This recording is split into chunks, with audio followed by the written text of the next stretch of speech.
Hare Krishna, saludos. Vamos a continuar con la lectura del Srimad Bhagavatam, capítulo 17, en el canto primero, texto número 3. Om Namo Bhagavate Vasudevaya. Om Namo Bhagavate Vasudevaya. Om Namo Bhagavate Vasudevaya.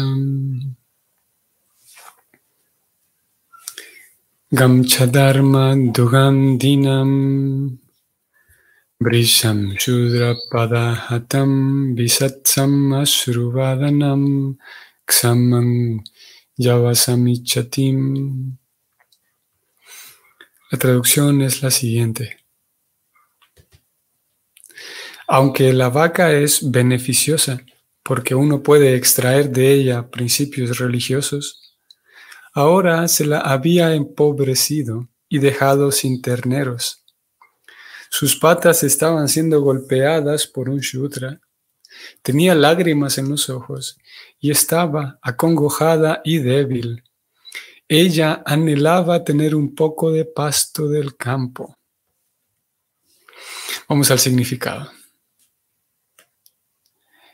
El siguiente síntoma de la era de Kali lo constituye la afligida condición de la vaca. Ordeñar la vaca significa extraer los principios de la religión en una forma líquida. Voy a detenerme aquí un momento. Dijimos ayer que el hecho de que el toro estaba sobre una pata es algo no literal, sino más bien algo simbólico y alegórico. Aquí estamos leyendo en este primer verso, que yo ya leí una línea del significado, pero voy a volver un momento. Aquí acabamos de leer de que de la vaca se extraen los principios religiosos. Y también es un sentido simbólico. Ahora vamos a leer del significado, y ya leímos esas dos primeras líneas, que Prabhupada hace referencia a la leche como los principios de la religión en forma líquida. Es algo interesante, que sigue siendo en un sentido simbólico. Voy a continuar leyendo ahora sí.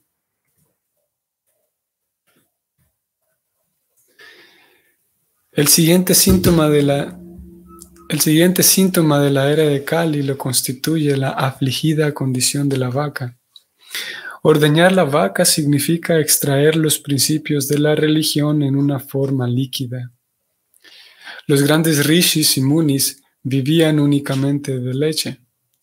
Srila Shukadeva Goswami visitaba a algún cabeza de familia mientras éste se hallaba ordeñando una vaca y simplemente tomaba un poquito de esa leche para su subsistencia. Incluso hasta hace unos 50 años nadie le negaba a un sadhu 1 o 2 litros de leche y cada cabeza de familia daba leche como si fuera agua. Para un sanatanista, entre paréntesis, un seguidor de los principios védicos, todo cabeza de familia tiene el deber de poseer vacas y toros como parte de los bienes del hogar, no solo para tomar leche, sino para extraer principios religiosos. El sanatanista adora a las vacas según los principios religiosos y respeta a los brahmanas. La leche de vaca es necesaria para el fuego del sacrificio y mediante la ejecución de sacrificios, la persona casada puede ser feliz. El ternero de la vaca no solo es algo hermoso a la vista, sino que también le produce satisfacción a la vaca, en virtud de lo cual ella da tanta leche como le es posible. Pero en Kali Yuga, a los terneros se los separa de las vacas lo más pronto posible, con fines de que no se han de mencionar en estas páginas del Srimad Bhagavatam. La vaca está de pie con lágrimas en los ojos. el lechero Sudra le extrae la leche de manera artificial. Y cuando no hay leche se envía a la vaca a que sea matada. Estos actos muy pecaminosos son los responsables de todos los problemas de la sociedad actual. La gente no sabe lo que está haciendo en nombre del desarrollo económico. La influencia de Kali los mantendrá en la oscuridad de la ignorancia. Aparte de todos los esfuerzos que están haciendo en aras de la paz y la prosperidad, deben procurar que las vacas y los toros se sientan felices en todos los aspectos. La gente necia no sabe cómo se consigue la felicidad, haciendo que las vacas y los toros sean felices. Pero ello es un hecho por ley de la naturaleza. Aceptémoslo basándonos en la autoridad del Srimad Bhagavatam y adoptemos los principios para la felicidad total de la humanidad. Muy bien. Un tema interesante. La religión en forma líquida, refiriéndose a la leche. Eso querría decir que quienes podría dar la impresión que entre más leche bebemos, pues más religiosos somos. Y lo cierto es que no es así. Por esa razón, esta afirmación no es directamente literal. No es así, de que entre más leche se bebe, más religiosa es la persona. ¿Por qué razón entonces Prabhupada lo llama así? Los principios de la religión en una forma líquida. El consumo de leche por un lado, y el uso de la leche, y él lo describió también un poco más abajo, voy a ir a subrayarlo para que lo veamos. La leche de vaca es necesaria para el fuego de sacrificio. Vamos a ver. En aquella sociedad védica había un principio central que hoy por hoy también aquellos que estudiamos y llevamos en la práctica el bhakti a diario, sabemos que todavía también recogemos ese principio central que está presente en aquella sociedad védica hace miles de años, y a través de la sucesión discipular llega a nosotros ese principio central. Y ese principio es conocido como ofrenda, el yagya técnicamente en sánscrito, yajna. Vamos a ir a verlo en unos momentos, cómo se escribe esta palabra y cómo aparece en la conversación de Krishna con Arjuna en la Bhagavad Gita. Y ese concepto, ese principio del yagya, o sea, las ofrendas, es el corazón de todo el bhakti, es el corazón mismo, y es lo que da forma y lo que sostiene vivo a la práctica del bhakti. Las ofrendas que se hacen al Señor Supremo. Aquí Prabhupada habla de un fuego de sacrificio. El fuego de sacrificio es también simbólico y hace referencia a que en aquel tiempo, en aquella sociedad, las ofrendas como una cuestión cultural, las ofrendas eran realizadas en grandes ceremonias que generalmente incluso eran organizadas por el Estado. Las grandes ceremonias de sacrificio, como aquí se le llama, que eran grandes ceremonias que incluían muchos sacerdotes muy expertos en el tema, incluían muchos animales, muchos granos, muchos animales y granos, principalmente granos y vegetales, que eran ofrecidos a un fuego sagrado que se encendían. Y tal vez ustedes recuerden haber leído del tema. Se traían muchos sacerdotes expertos para ello. Había varios sacerdotes en el área del fuego sagrado. Entre ellos, por ejemplo, uno de ellos o varios de ellos eran expertos en encender un fuego sagrado sin necesidad de partir de otro fuego previo, por ejemplo. Otro sacerdote que era experto en cantar ciertos himnos védicos, y esos himnos eran cantados de manera tan experta que la mala pronunciación incluso en esos mantras hacía que el sacrificio fuera mal, y por lo tanto una buena pronunciación había un buen resultado.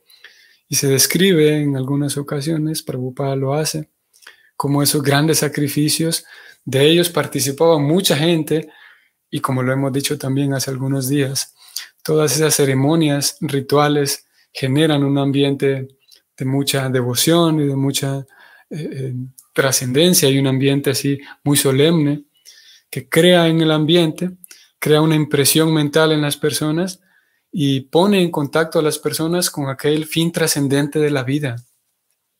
Porque, en fin de cuentas, el ser humano, de acuerdo con algunas filosofías occidentales, que se acercan también a la descripción de los Vedas describen que el ser humano lo que es un compuesto de dos elementos fundamentales.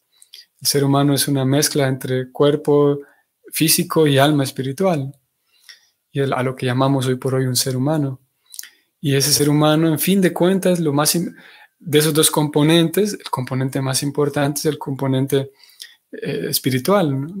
Todos nosotros, como ya lo sabemos y lo hemos dicho en tantas ocasiones, lo que en realidad somos unidades diminutas de espíritu, somos pequeñas unidades de espíritu, espirituales, pequeñas almas espirituales, que estamos viviendo esa experiencia humana. Por lo tanto, el alma espiritual siempre busca una conexión trascendente, siempre busca trascendencia.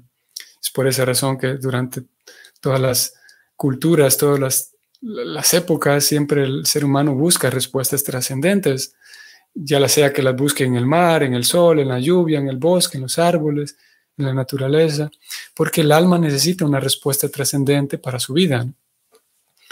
Así que, y claro, obviamente, ayer hablamos del progresismo. Una de las cualidades del progresismo como filosofía política es que intenta borrar toda trascendencia del mapa cultural, dejando así a un ser humano a la deriva, dejando así, busca conducir al ser humano a que no tenga respuestas trascendentes, a que no busque la trascendencia, a que se quede únicamente experimentando y expresando la vida a través de materia solamente. Por ejemplo, aquí estoy haciendo un paréntesis ya, ahora voy a volver con el tema de los sacrificios. Voy a meterme un poco aquí en el progresismo, que ayer hablamos de él. La idea de sacar todo elemento de la cultura, de todo el juego social, sacar todos los elementos religiosos, ayer hablamos de esto, es que el ser humano deje de identificar, claro que esto dura, no es de una semana a la siguiente, sino lleva años, es todo un proceso gradual, para que la sociedad deje de identificar que hay elementos religiosos en la cultura social, por lo tanto deje de identificar que hay un aspecto trascendental en la vida, un aspecto trascendente. A tal punto, por ejemplo, que una persona de tanto ver en las redes sociales, en la publicidad, por ejemplo, para darles un ejemplo así muy concreto, el acto, por ejemplo, de casarse con, o casar, sí, el matrimonio. Entonces ahí, los medios de comunicación juegan un papel aquí súper importante y vital. Y vemos entonces en los medios de comunicación que alguien, y todos estos son datos reales de personas que lo hicieron, alguien se casó con su perro, esta persona se casó con su puerta, esta persona se casó consigo misma, tal persona se casó con un holograma. Y hay muchos casos que los medios de comunicación los celebran como si fuera una cosa muy digna de celebrarse. Entonces la persona va recibiendo información, el ciudadano común va recibiendo la información de que sí, él se casó con su puerta, como digo, él se casó con un parque, él se casó con un árbol, con un perro. Entonces naturalmente y muy sutilmente, la comprensión social se pierde trascendencia el concepto de casarse con otra persona.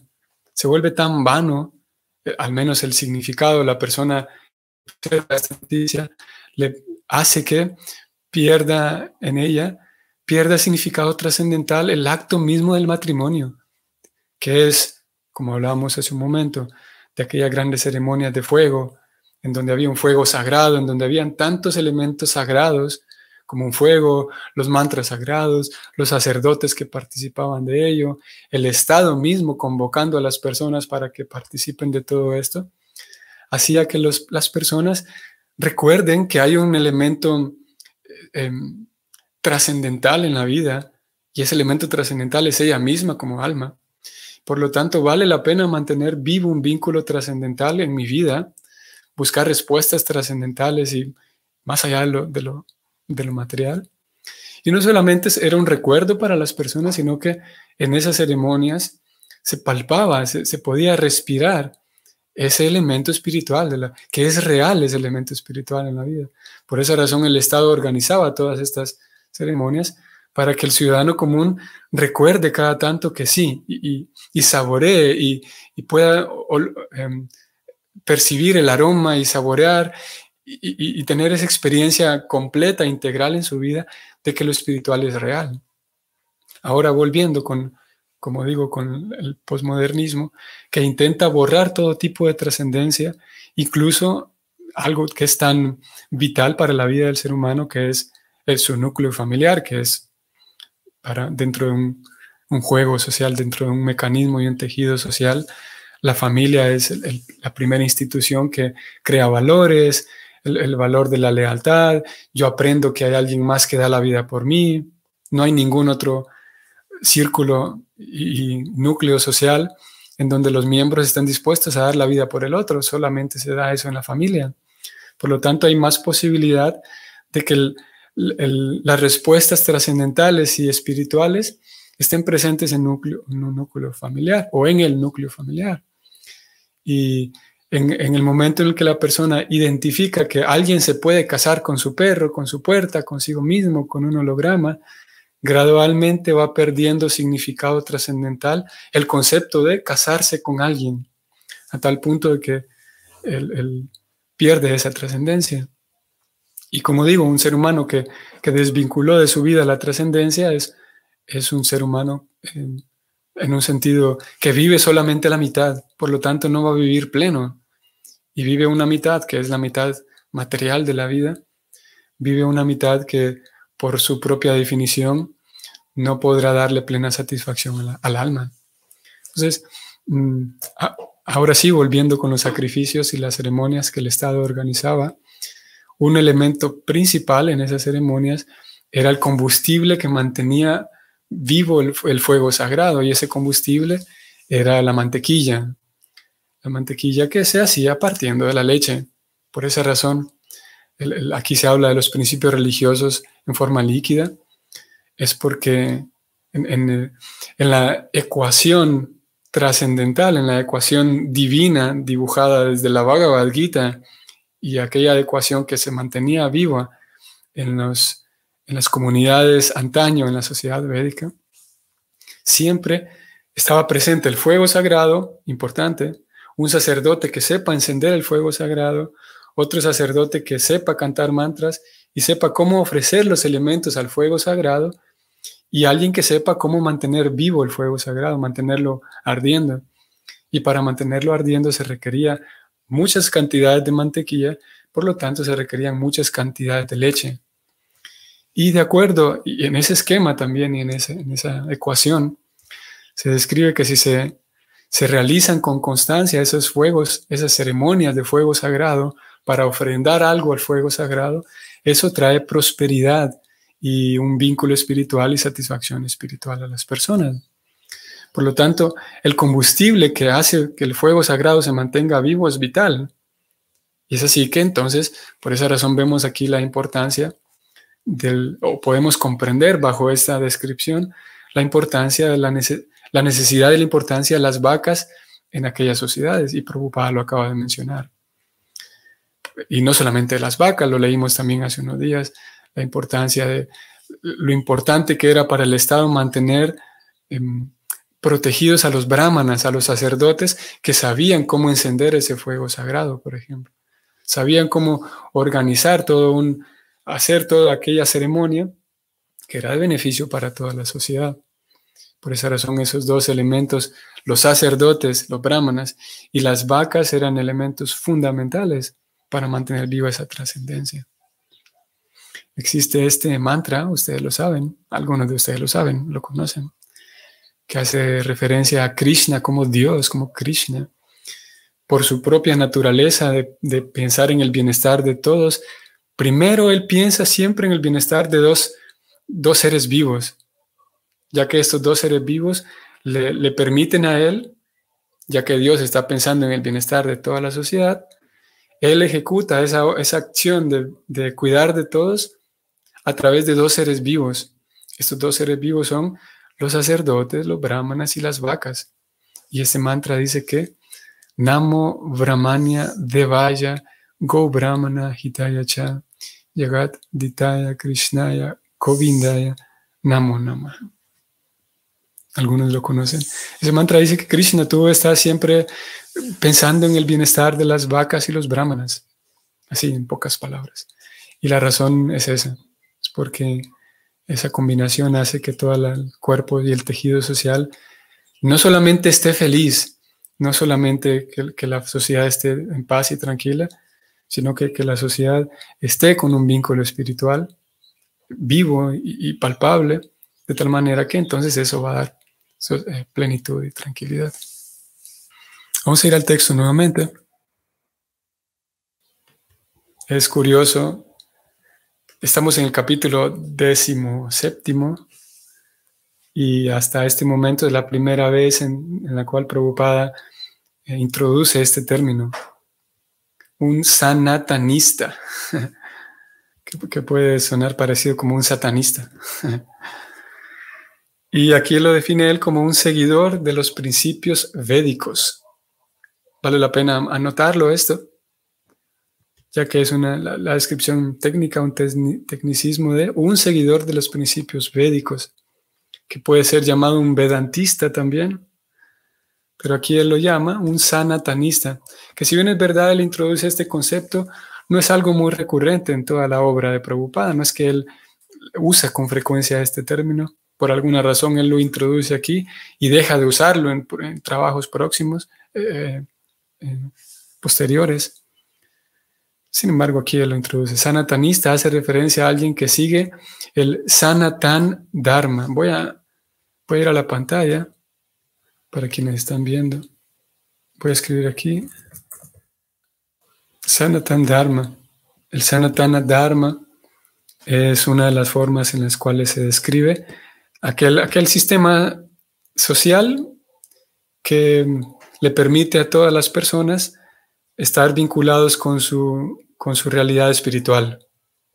Sanat hace referencia a lo espiritual y Dharma hace referencia a la justicia, la ley, que a cada persona, por ejemplo, por ley, se le protege para que viva de acuerdo con su vocación, por ejemplo.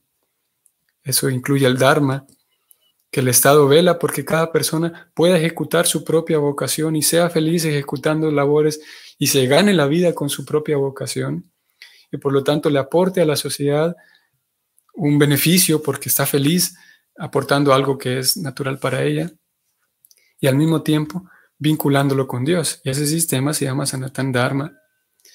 Y Prabhupada habló aquí de un sanatanista y es lo mismo que un seguidor de los principios védicos. Ok, voy a ir a otra palabra que también les dije que la íbamos a leer.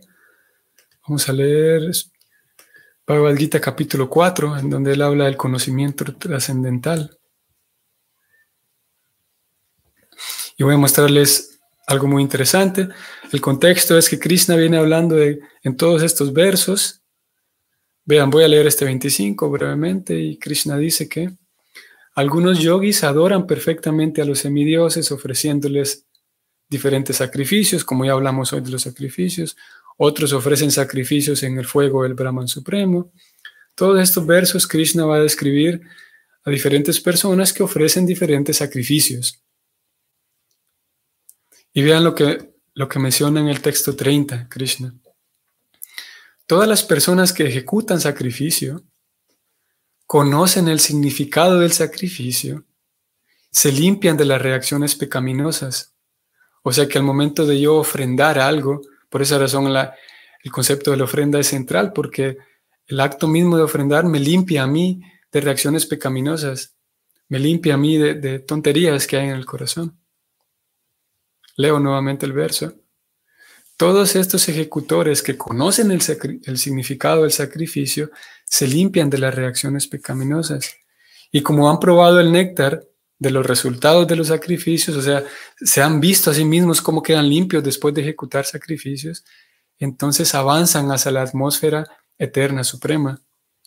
uno en su propia vida puede ir determinando de qué tanto me está haciendo bien este acto de ofrendas. Y Krishna, como digo, en este capítulo 4 habla de los sacrificios y luego vamos a ir al texto 6:34. Van a ustedes ver lo que vamos a encontrar aquí. Estoy buscando un verso en el que Krishna le dice a Arjuna que no se puede ser feliz, nadie puede ser feliz en este mundo si no realiza ningún tipo de ofrenda, si no realiza sacrificio. Por alguna razón me olvidé en dónde localizar este verso. Krishna le dice a Arjuna que nadie puede ser feliz en este mundo, ni en la próxima vida, ni en esta vida, ni en la otra, si uno no se ocupa en ejecutar algún tipo de ofrenda. Y como yo decía al inicio, este es el corazón de todo el Bhakti, es el corazón de todo el sistema védico, el ejecutar ofrendas de sacrificio.